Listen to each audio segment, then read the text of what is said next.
So I have a new idea, and what I'm gonna try to do is I'm going to try to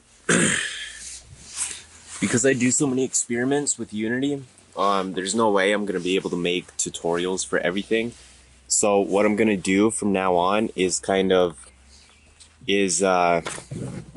show you what I'm working on, show you what I'm able to do. If you want a tutorial about it, just let me know. Put it in the comments, whatever. Let me know. I'll make a tutorial. Otherwise, there's just so much stuff that I'm doing, so many ideas that I'm doing, and little techniques that will help your game. If you're good at programming, you can figure it out. If not, I'll make a tutorial about it. I'll show you. I think I got some cool stuff. Alright, so check this out.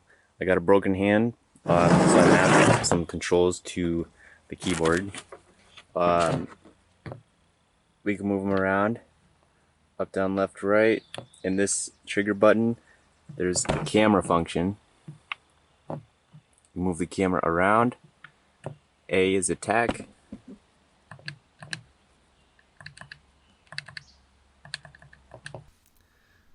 The first thing is the right joystick. I made this camera follow this little aimer, and I think this is cool. I kind of did it by accident. I think it's cool because what I plan to do is this is a Sprite mask I was playing with. I'll show you that in a second. But for example, take that little weapon there, that sword. You could have it to where it runs over it.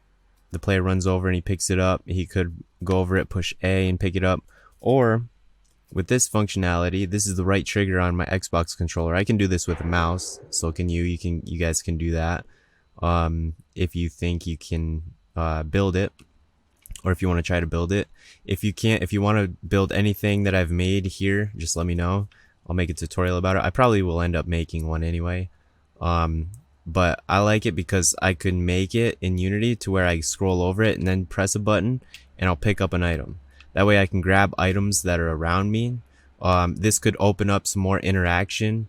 Let's say, for example, you want to interact with a certain thing over here. You can simply go to it and press a button to interact with it. Same thing for melee combat, anything you want really. I thought it was a great idea. I discovered it by accident. And the second thing I wanted to show you is sometimes in your games when you have things like this, the bottom will be a collider so your character can't go through it, but in the top you want your character to be able to walk behind it, right? So this is just a rough example. I just drew this little castle thing, but it could be a long wall, it could be something pretty complex. So using sprite masks, I was able to create one over my player, and every time I walk behind a dense object like this and I want to be able to see behind it, it lets me just briefly be able to see behind whatever I'm walking by.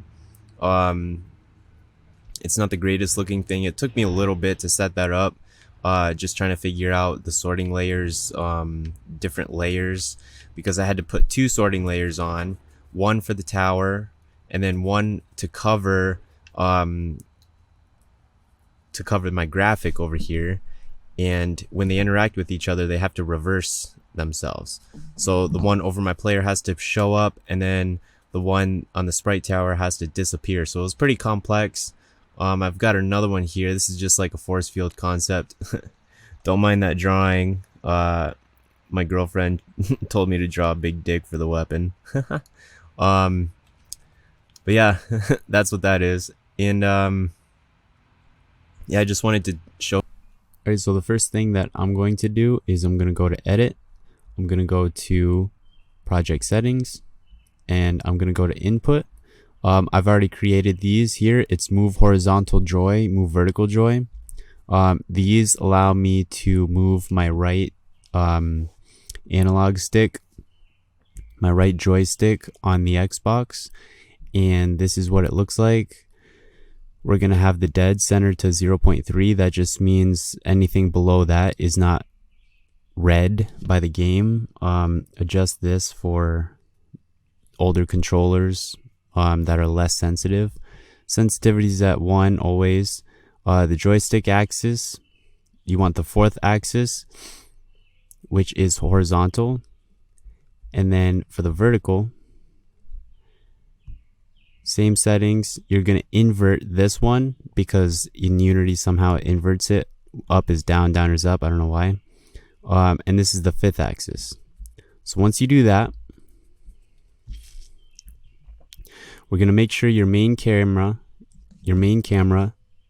is a child object under your main player. And this just allows the camera to follow the player.